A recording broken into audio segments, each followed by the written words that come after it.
इस संबंध में एक विचार और है। आपका ध्यान लगाते समय मन में केवल आप रहें और संसार का कोई विचार बाधा ना डाले। इसका कोई तरीका तो होगा? हाँ, एक आसान तरीका तो है, परंतु वो कोई विधि नहीं है, बल्कि एक गुर है, एक योगिक कला है, जिससे ध्यान लगाने में बड़ी सहायता होती है। वो आसान तरीका, वो योगिक कला क्या है मधुसूदन? सुनो अर्जुन, संसार के झमेलों से बचने के लिए मनुष्य एकांत में बैठकर मन को प्रभु के ध्यान में लगाए, क्योंकि एकांत में मनुष्य अपने भीतर झांक सकता है। परंतु ध्यान लगाने के लिए अपने अंतर में झांकने की क्या आवश्यकता है? हे अर्जुन, तुम भूल रहे हो कि परमात्मा का अंश अर्थात आत्मा मनुष्य के भीतर ही वास करती है।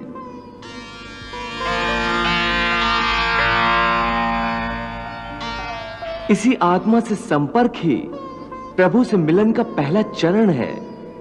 इसलिए हे अर्जुन, जो मुझसे मिलन चाहता है उसे सबसे पहले अपने अंतर में ही झांकना चाहिए। और यह तभी संभव हो सकता है जब मनुष्य का अपना शरीर उसके नियंत्रण में हो। यदि देह काबू में ना हो तो मनुष्य को ध्यान लगाने का उद्देश्य नहीं मिल पाएगा। हे योगेश्वर, ध्यान लगाने का अंतिम उद्देश्य क्या है? ध्यान योग का उद्देश्य परमात्मा से संपर्क करना होता है।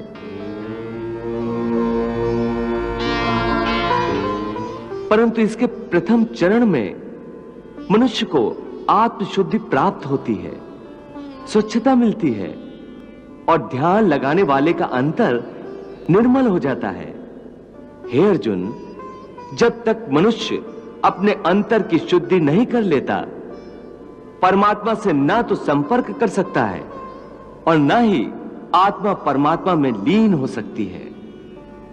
और यह भी समझ लो कि जब ध्यान लगाने का पहला उद्देश्य, क्योंकि अंतर शुद्धि है, इसलिए वो स्थान भी पवित्र होना चाहिए जहां ध्यान लगाया जाता है।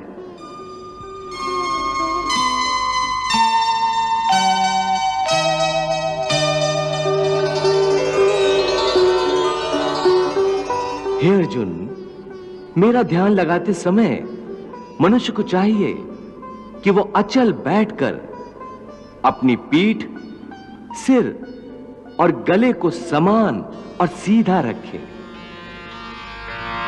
और अपनी दृष्टि को अपनी नाक के अगले भाग पर इस तरह जमाए कि दूसरी सारी दिशाएं आंखों से ओझल हो जाएं।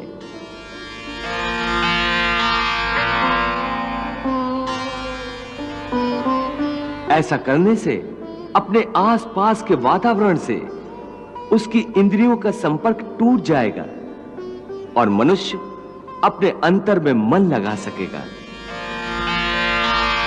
हे पार्थ, समम काय शिरोग्रीवम धार्यन् न चलन स्थिरा संप्रेक्ष्य नासिकाग्रम स्वम दिशश्चान अवलोकयन्। हे मधुसूदन, यह तो बड़ा ही सहज और अच्छा तरीका है। इस ढंग से तो कोई भी मनुष्य आसानी से ध्यान लगा सकेगा। यह ठीक है अर्जुन, परंतु वो मनुष्य मुझ में ध्यान नहीं लगा सकेगा जिसके जीवन में संतुलन ना हो। ध्यान लगाने में सफलता के लिए मनुष्य को संतुलन का पालन करने वाला होना चाहिए। मेरे भक्त को चाहिए कि वो ना इतना खाए कि यूं लगे जैसे वो केवल खाने के लिए जीता है,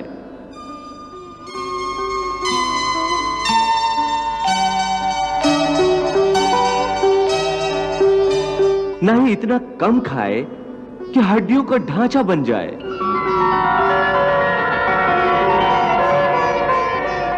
न इतना सोए कि दिन को भी रात समझे, न इतना कम सोए कि रात को भी रात न समझे।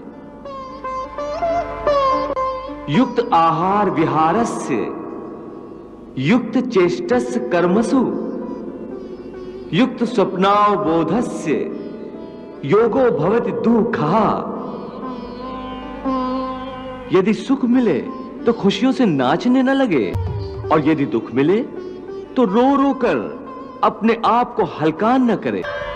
दुख सुख की हवा के झोंकों से न भड़कने बुझने वाला मनुष्य उस दीपक की ज्योति की भांति होता है जो तेज हवा में भी सीधी और अडोल रहती है।